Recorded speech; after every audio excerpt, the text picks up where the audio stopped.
Hey, what's up, everybody? I hope you're having a fantastic day. My name is Reggie Pace, and welcome to the Pacecast, brought to you by the Hustle Season Network and RVA Magazine. This first episode is one of my good friends, Mr. Matt White, founder of Spacebomb Records, and he also has his own music under Matthew E. White. Spacebomb Records is a local record label that's been moving and shaking in town for a while now, and we'll talk about that. Matt has a new album coming out in 2020, and Spacebomb has all kinds of stuff coming out. The Richmond Folk Festival album is October 11th. Andy Jenkins' EP is coming out October 18th. Sin Kane Alive at Spacebomb, that's going to be December 6th. Angelica Garcia, her album's coming out in 2020. Nadia Reed's album's coming out in 2020. And even more. You can find out more information at spacebombrecords.com. You can find Matthew E. White on all of his social medias. And you can find me at Reggie Pace on all the social medias. You can also follow No BS Brass and the Hustle Season podcast. All right. Thank you so much for listening. Whether you're out for a walk in your earbuds, or cooking, or driving in your car, or whatever you're doing, I appreciate it. Episode 1 of the Pacecast featuring Matthew E. White starts right now.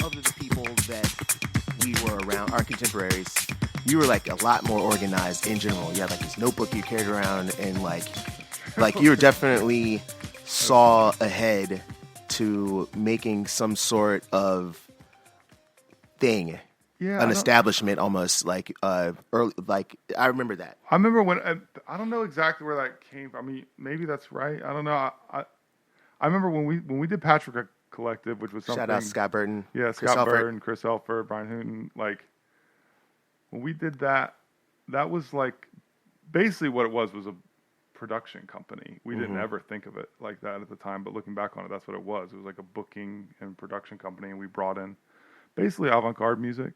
And then we were actively trying to encourage local composers and local original music, which I don't know how accurate this is, but when I first moved here and came to jazz school, my impression was that it was kind of like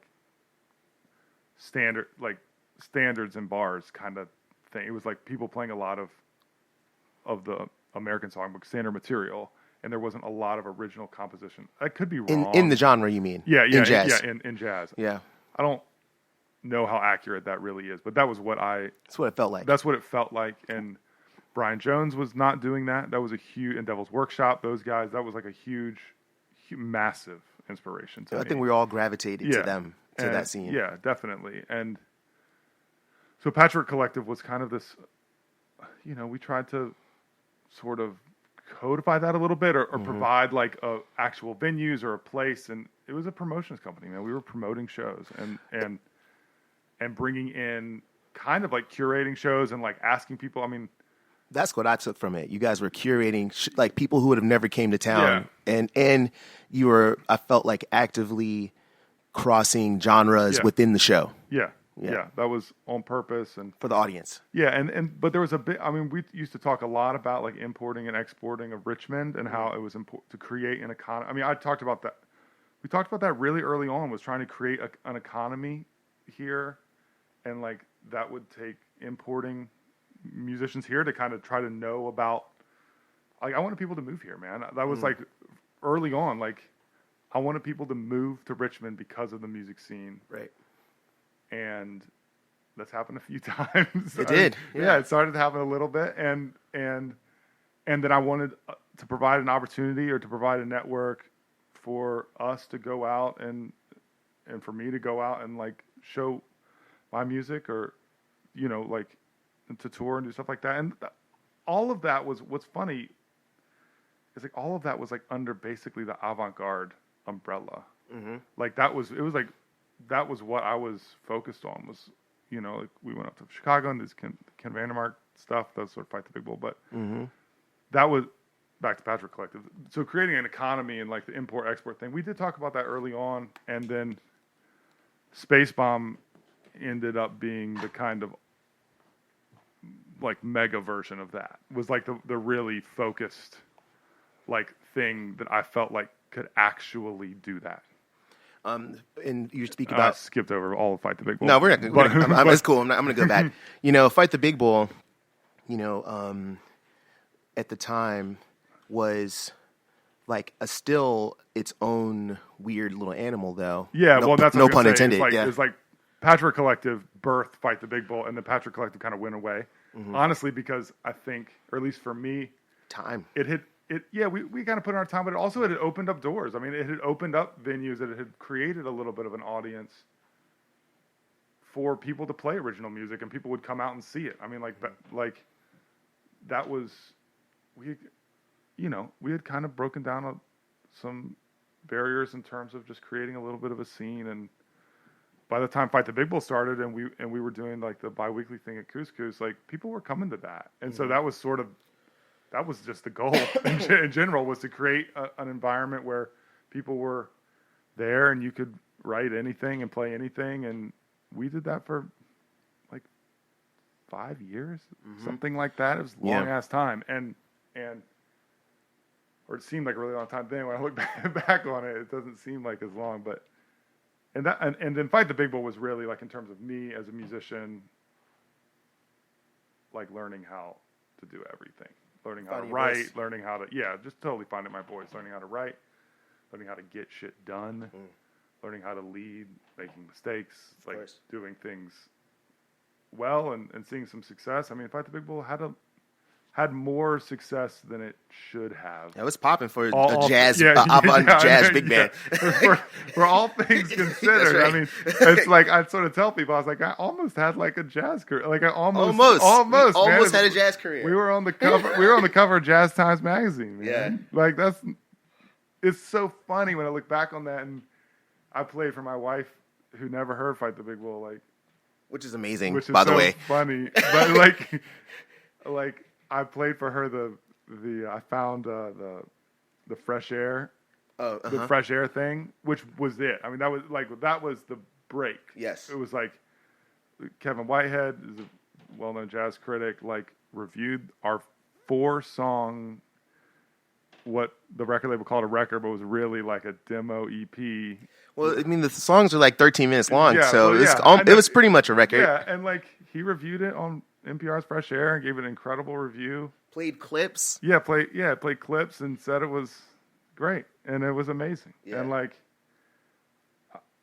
think that obviously gave us a little bit of professional momentum. I mean, it's really hard, as you know. Right. Like any kind of ensemble that size, to get it actually working for real. On the economy of it really working, and it never quite made it there, but right. I mean, it almost never does unless you get a break. Yeah, exactly. And but then we did. We were kind of starting to get work. We did the David Carson Daniels thing, which was like a collaboration with this singer-songwriter named David Carson Daniels, who we did the arrangements for. Or I did the arrangements for. We played, and we were like the backing band. And there was some stuff like that was kind of starting to pop off a little bit. I feel like that was the proto Spacebomb idea. It was a singer, and then you were trying to write around a voice. Yeah, but he had mad opinions about how it was going to go and what it was going to sound like. Before we get to there, I mean, I feel like the other thing that was helping the bubble was all of us. This is what I think might be unique to the Richmond scene, at least at the time. Yeah. All of us played in all of our each other's bands. Brian had a band that was rolling. He had Ombach. It was rolling. I mean, all that stuff was going, man. Scott Burton, Close in the Dark was rolling. No BS had just got. The bands started at about 2005, right? Yeah, Ombach and Close in the Dark and Fight the Big Bull. Jones was doing his thing, and Devil's Workshop was kind of ending. Yeah, in a way. I sort of see all that from the jazz perspective again, and this is my point of view. I'm sure I'm missing plenty, but as we can go talk about it. Ombach, Glows in the Dark, Fight the Big Bull. That was no BS. That was the front of that whole thing. That thing, Scott, Brian, me, and you. As band leaders, just kind of, it was real fluid and really exciting.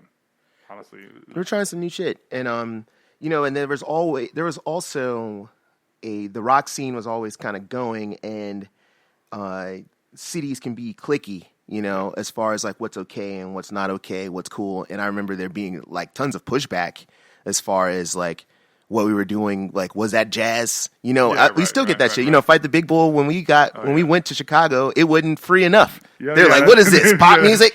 Yeah, you know, the same thing with the brass band. They go like, this ain't no band brass band. They're like, well, how come y'all ain't play Do What You Wanna? You can play it one time. Or is this like, all of the things we do the genres seem to be split a little bit in a way that it can either pop or everybody hates it. But I think like too out or too in. But the thing we had, I think, around all those bands that was a little different was a social scene. Yeah. Like, we were all, like, partying, like, at the shows and with each other, you know, playing some very kind of serious music and, like, having, like, you know, a bunch of people, just, like, college, just sorority girls and everybody. It was really, Fight the Big Bull is funny because it was, like, it was sort of, like, substance-fueled. It was like in a way that like is much more associated with kind of the avant-garde of like rock music or not the avant-garde of jazz music. And it was pretty loose, and that was part of it, man. That was part of the thing, was that it was social and it was a party, and you know.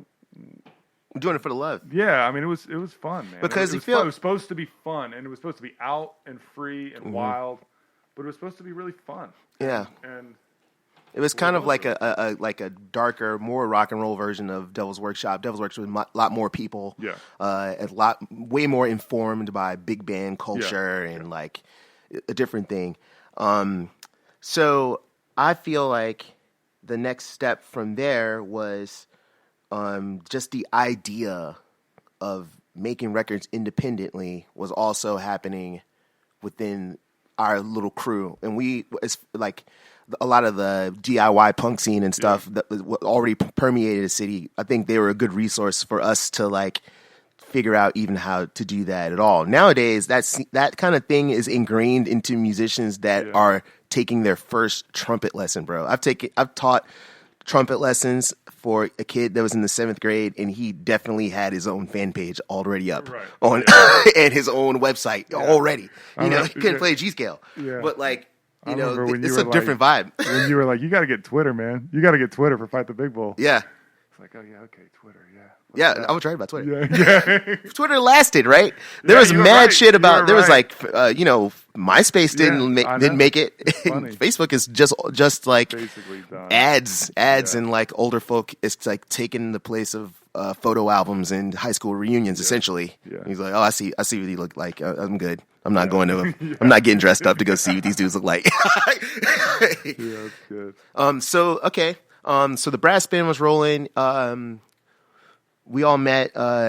What's the next pin to put in it? Oh, obviously, Sounds of the South. Sounds of the South. We got to talk about. It was big. I already had Spacebomb as an idea was already launched by that point, like in my head, and with Matt Rawls, who was the original partner. Like we had started to talk about it. But it was very, very, very like early. That idea took a long time to kind of get going. And Sounds of the South was an event where Brad Cook and Phil Cook and Joe Westerlin from Megaphon basically curated an event at Duke University that was Megaphon, their band, Fight the Big Bull, and Justin Vernon and Sharon Van Etten.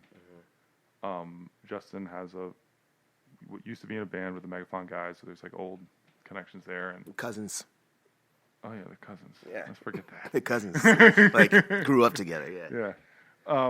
And it was kind of, I think it was kind of a reunion for them a little bit. That Sounds of the South thing. Justin had kind of been around the world a few times at that point, and Justin Vernon from Bon Iver is what he's talking about, and like. For Emma was just popping. It was still on